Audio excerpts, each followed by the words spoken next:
right, welcome back to the Nexus Podcast. Dan Gunter, the founder and CEO of Insane Cyber, is with me here at S4 live and in person, so it's good to see you. Yeah, great seeing you again. It's I know it's been a while since we've done a podcast, and excited to be back. Yeah, absolutely. You did a good talk this week on generating malicious OT data to test all these security products and different systems. I told you I went your talk. I kind of tried to keep up, but it was good. I mean, there was a lot of different stuff in there that I don't think a lot of people have really considered. So.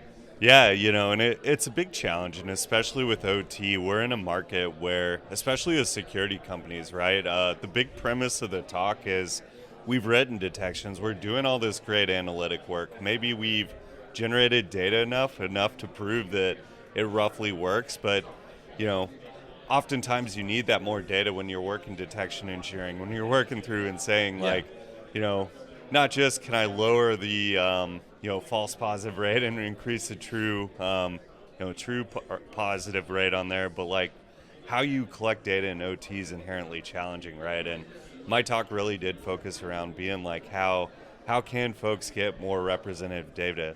Obviously, operational and live data is great, but you still often need to emulate that data or generate it out, whether you're testing MITRE attack techniques or really just testing out rules. So, right.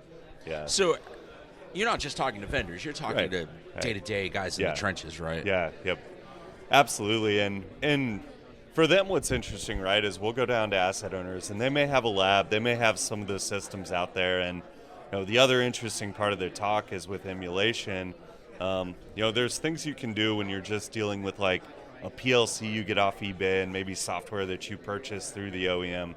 When you get into more complicated industrial processes, when you get into refineries, when you get into energy management system, EMS and ADMS networks, where it's series of apps, sometimes emulating that data is harder because the process is a lot more complex, right? It's not just HMI to PLC.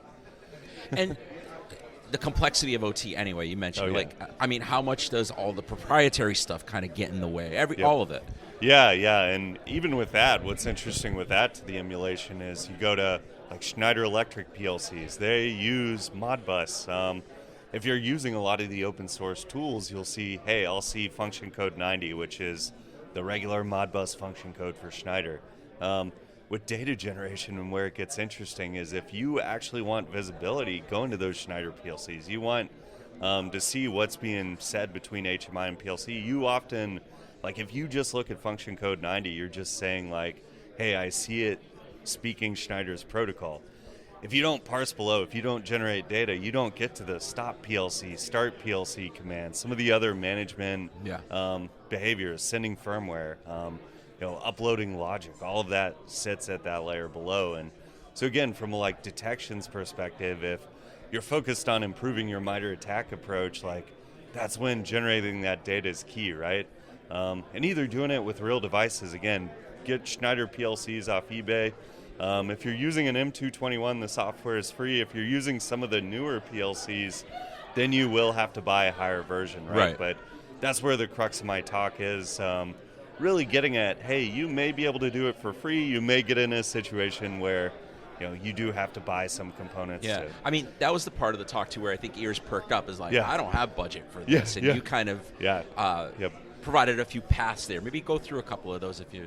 Yeah, exactly. So one, I'll say with OT malware, what's interesting, right? We've seen a few cases where attackers have written malware with OT protocols in it.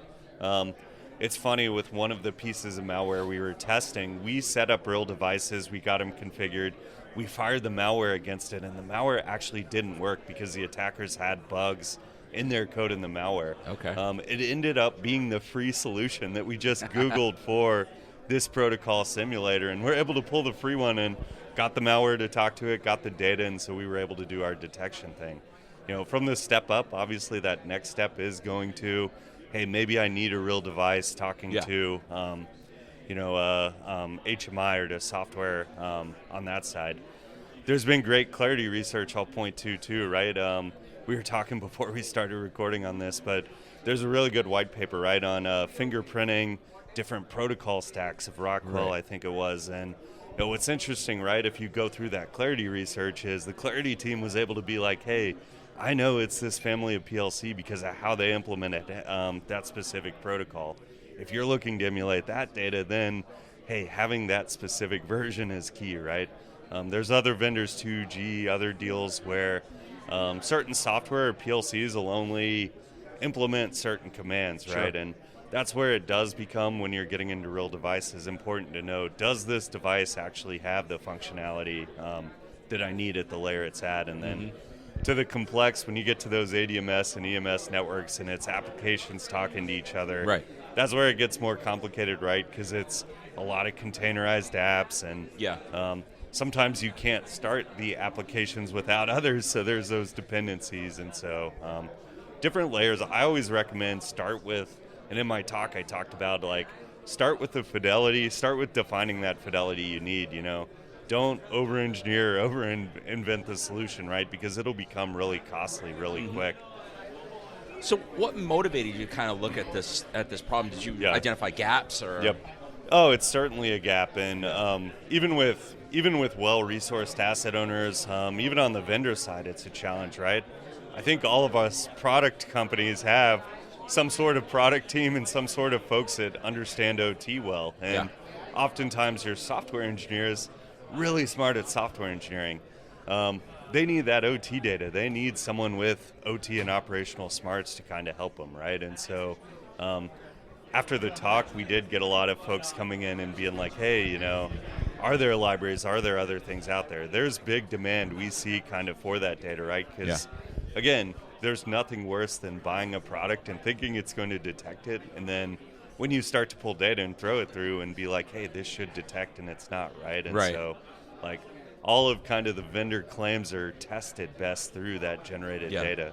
Is it because a lot of it's black box, basically? Or? A lot of it's black box, and, you know, there's certain vendors that are easy to get. There are others that are challenging. And then just with vendor claims, there's nothing better than, like, no one gives a warmer blanket to that asset owner that made that purchase than, hey, here's a PCAP or here's a file of the real data and the evidence you would see, and let's put it through and make sure it actually works, right?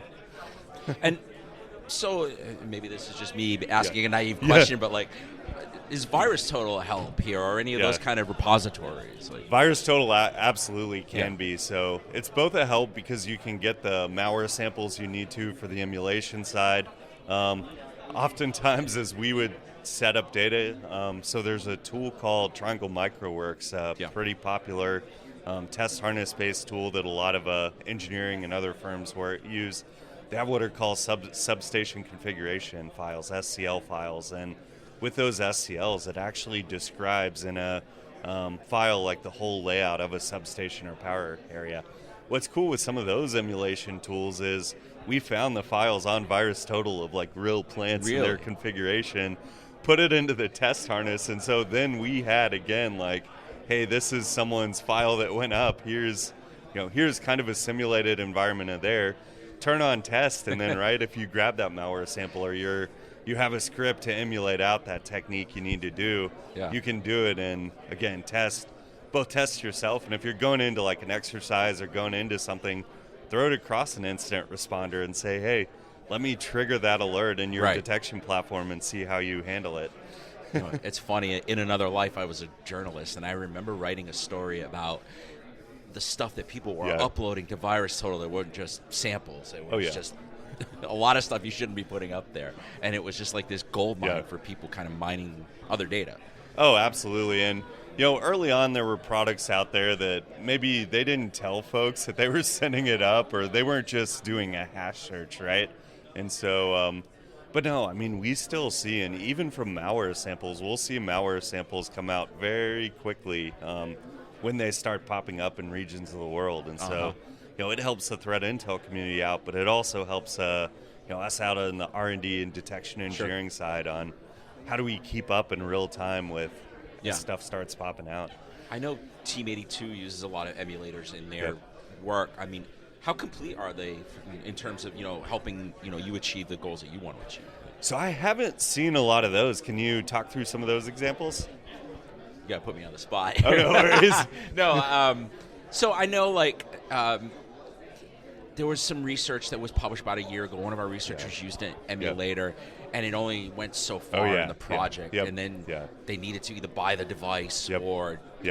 So I just wonder if you run into things like that. Oh, absolutely, yeah. So in the sample where we use the free tool for getting the ICS malware to talk to us, what was interesting was the real devices properly implemented the protocol stack. And so when it reached the point to where the attackers miswrote the application, the industrial devices properly said, I'm not going to talk to you because I know you're not a valid device. You're far enough from the engineering spec that this isn't valid. I'm going to go ahead and turn it off.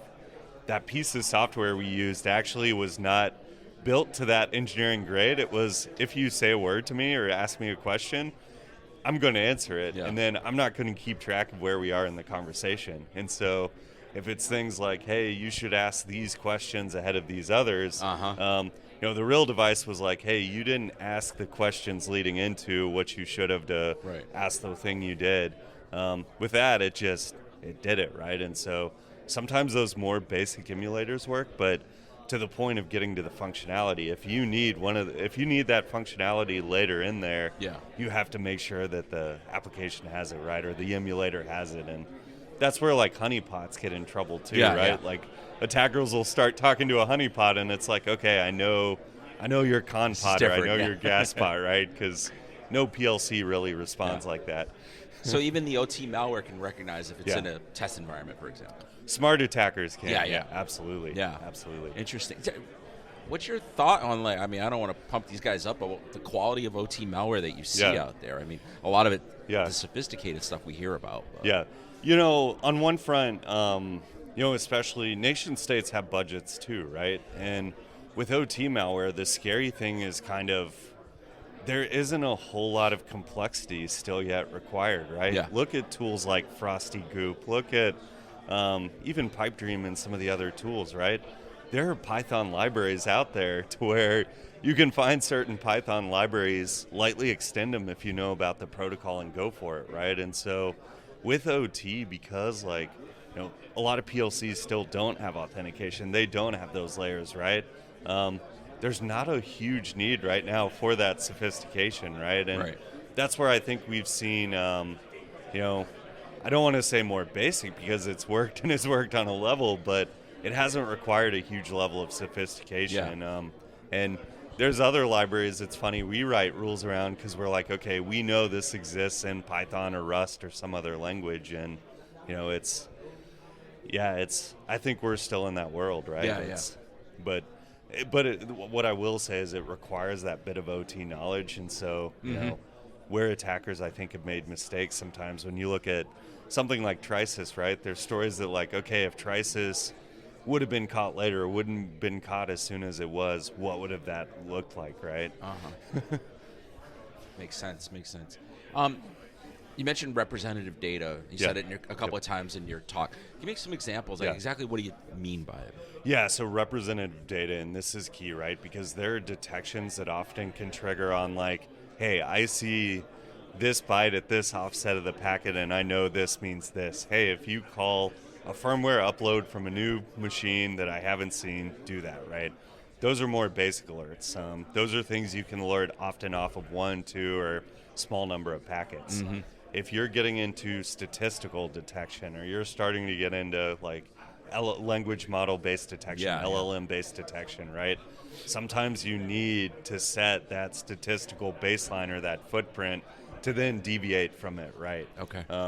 And the big challenge becomes also on that statistical side of what does that look like in my lab environment or emulation environment? And then when I take it into production, when I have latency, when I have, physics and everything working against me, whether it be through, fiber optic and other physics, or whether it be through like vibration and where all these OT sites are, like that can introduce noise that sometimes can hit, right? So the best representative data is often from the environment, knowing how rough it is, knowing where it's at. No one's giving that up. And that's the hard thing to give up, right? But it's super important. During S4, I've talked to a lot of vendors, or to a lot of asset owners, and when they talk about vendors, they're like, hey, like some of these products are designed for like pristine conditions, and so like from that detection, or from the perspective of representative data, like having that is key, right? Because you need some of that, like what does the real world look like versus a lab, Sure. right? What's the biggest eye-opener that came out of this work for you? I'm sure it's ongoing, but I mean, what are you learning? Like, has there been a before and after kind of comparison? I think we still see a real hunger. Budgets are still limited. Everyone's going to have a limited budget, and it's interesting here talking about the space we're in, and the fact that the security budget, the IT budget, is actually a fraction too of the ops budget, right? Yeah. And I think we sit in an interesting place as OT security professionals because, yes, we are, OT, and often a lot of us come from IT security side, right? But our responsibility is to the operations side. It's the reliability, it's the availability, it's that security side of it too, right? And what stands out to me is still the hunger and the desire to push towards that. And we're seeing folks that are more pushing towards like, hey, let's do good stuff on the security side and push that, but also like, how do we bring more ops people to the table? How do we work with those engineers? And our most successful asset owners and groups, and what I like hearing is when the OT security teams or the IT security teams responsible have built a great relationship with the ops side and the folks responsible. So that both sticks out to me, and it's also one where I'm excited as we step into new ways of doing detections. AI is a buzzword in a lot of ways, but there's also ways that it's getting applied in really cool ways that's helping, right? And it's not something we can avoid. And it's not just on the security side, right? You look at, I think it is some of the predictive maintenance that airlines use. It's based on machine learning, and I think they're starting to introduce some AI things, but there's an airline where that predictive maintenance not just helps keeps plane in the air, but it's saving one of the airlines like $8 billion a year, knowing the exact amount of gas, right? Based on all the systems and everything it's reading in, right? And so I think we can't be scared on some of the emerging tech, but that's also where it's exciting to be like, hey, how do we get security more aware of like operational things going on and help correlate between the two? Yeah, I mean, there were some cool examples on the main stage on day one. I don't know if you were in some of the talks, but, just like, hey, look at the last 30 days of this process, production line. Find the variances, what happened, was there scheduled downtime, was it something else? And it's, it would take a person, I don't know how long, but a machine, in a relatively short amount of time. Absolutely, and what's interesting with it, right, is we've seen, and specifically with AI, specifically with others, like, right, AI started in the 60s and 70s, and at that time, like, it was all academic. It kind of didn't really catch any commercial interest, and, it died out kind of early on, came back up in the 80s. They were working on it then. Then they were like, hey, we don't really have good computing power then. Like, at the time, the computing wasn't great. Popped back up in the 2016s, and we kind of saw the start of the LLM world, and then now kicking into now. Why it's significant, and even for representative data, is now we have the ability to process large amounts of data, and models are getting better significantly in this time, right? And so I think that both can help some of the data representation and help us process better, but we're also at a point where we can help folks that, if they're an OT responder responsible for a bunch of sites, we can really help them scale and then give that operational context. Hey, this site was out, or this site was operating degraded while we saw this anomaly alert on this side, while we saw maintenance going on in the plant from someone that shouldn't be there. I mean, that was the neat thing, too, about, again, coming out of the talk I saw. It was just like, okay, cyber is just one part of this. It reaches into the resource management applications and systems, and it reaches into the process systems and pulls all that centralized. It's kind of wild, Absolutely, and I think it was after Dale's opening talk that a really good talk was given on some of the, like, now, the premise of the talk, right, was we don't really have an industry agreed upon, or it might have been agreed upon, but it's not heavily used way of representing operational data, right? And I think that's where we'll see, especially as we get more representative security data and data from there, combined with that, I think it's going to be really interesting. Yeah. Let me just pick your brain on just some of the incidents that are coming to light. Do you see it as a spike? Like obviously Poland is a very high-profile incident, but I mean, it seems to be a little more frequency. So. I think we're talking about it more, and I think with the focus with cybersecurity getting more of a budget on a national level, not just in the U.S. but elsewhere, with it getting more of a focus, some more regulation popping up in pipelines and other areas. I mean, I think we hear about it more. At the same time, the challenge with OT security is always like you don't know what you don't hear about, right? Sure. Or when you go into the typhoons, right? The U.S. government in their reporting said Volt Typhoon had a 5+ year dwell time to where there weren't very open community tracked groups for that, right? And so I want to say we're doing probably a better job of kicking some of that up and responding to it.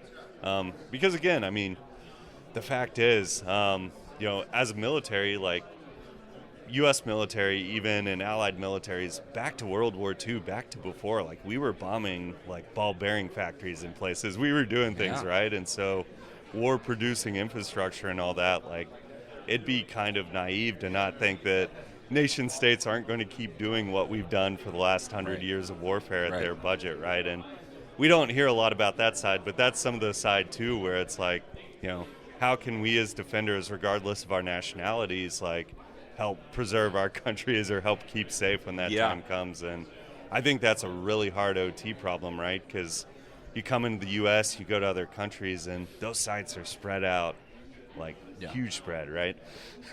So I know your company does a lot of work around threat hunting on OT. Yep. Are you getting a lot? Are you getting better questions about why we need to do this, and what are you telling them? We are, and what excites me is helping really pull the next generation of threat hunters up. OT, something that you asked earlier, something I learned here. We will always have, unfortunately, a shortage of smart OT folks, right? And that's where, as both a company that does services and both a company that has a product side, helping those services people that are in the trenches dealing with hundreds, thousands of sites, what it is, they're asking better questions, but there's still a lot of unknown, and there's still a huge education gap. On that Schneider example, on my talk, I talked about that function code 90 and UMass and the proprietary protocol. A lot of folks still aren't aware, again, below function code 90 is all of this really important stuff to watch that it's not in the open source tools. It's not in T-Shark. It's not in Malcolm. They're great tools, but they don't have those published out, right? And so we're seeing better questions, but there's still also that huge appetite, and I think increasing appetite to learn, right? We put out a lot of content. Y'all put out a lot of content, and Mike Holcomb, other folks in the community. What's interesting, I was talking to Mike a day or two ago, and we were just talking about hey, what content are people liking? How's stuff going? And it's really interesting because again, from a representative data environment, everyone wants OT representative data for detection engineering, and from an educational environment, it's really cool seeing you put out content, it shows up in college classes. We're in a few college classes on papers we've written. I'm sure a lot of y'all's are too. Yeah, I'm sure. That's what excites me, and that's the mark that we hope we can leave is in helping pull, write great tools, get great software out there, help people, but also help bring the next generation. I mean, up. You've got so many IT people that are now have to manage this stuff. Oh yeah. And they're just kind of at square one, and obviously the content's valuable to them, but they just need resources. They do, and a lot of them don't control. They don't control the fact that oftentimes they're put in charge of both the IT and OT side, and even some of the major asset owners we work at, the incident response team doesn't stop at the IT-OT boundary. They're responsible for both sides, right? And so it is really key to help those folks, grow up to that level. Yeah. I'm curious, when you're dealing with somebody from IT who's now, responsible for OT, and in terms of threat hunting, I mean, how much advocacy or informing education do you have to do to them with them? Hey, this isn't exactly the same as IT threat hunting. Yeah, it's, I wrote a SANS white paper on, it was a few years back. I want to say it was 6 or 7 years back on OT threat hunting, for kind of a process to approach on there. Where OT becomes challenging, right, is that side of the processes can be different, right? Yeah. Where can you get data from? Where can you get access to who's playing along? And some of the hard part still is like, no one chooses to have an incident and have to do incident response. Threat hunting can be a bit of a luxury good when we have time, and so some of the focus also is then on the tool side, like how do I most equip you to use those small time cycles you have to cover as much either landscape or tactics and techniques you need to. When you engage with a client in that direction, do you have to threat model for them? Do they come what do they come to you with? It can depend, and so we have sites to where maybe they've heard they're a target, maybe they've had a ransomware incident. We've seen ransomware kick up. You ask on what's kicked things up. We've had folks be like, "Hey, we were hit by ransomware. Hey, this happened." Current events we were also talking about, right? Jaguar Land Rover had the largest breach where the UK government was literally bailing folks out to make sure they didn't have to lay off their workforce, right? And so, it's what's interesting there to me is, yes, there certainly is that education side that kicks in, but it's picking up. It's picking up. All right, man. Thanks so much for coming on the podcast. Really Likewise. great to see you. Yeah, thanks. All right, thanks.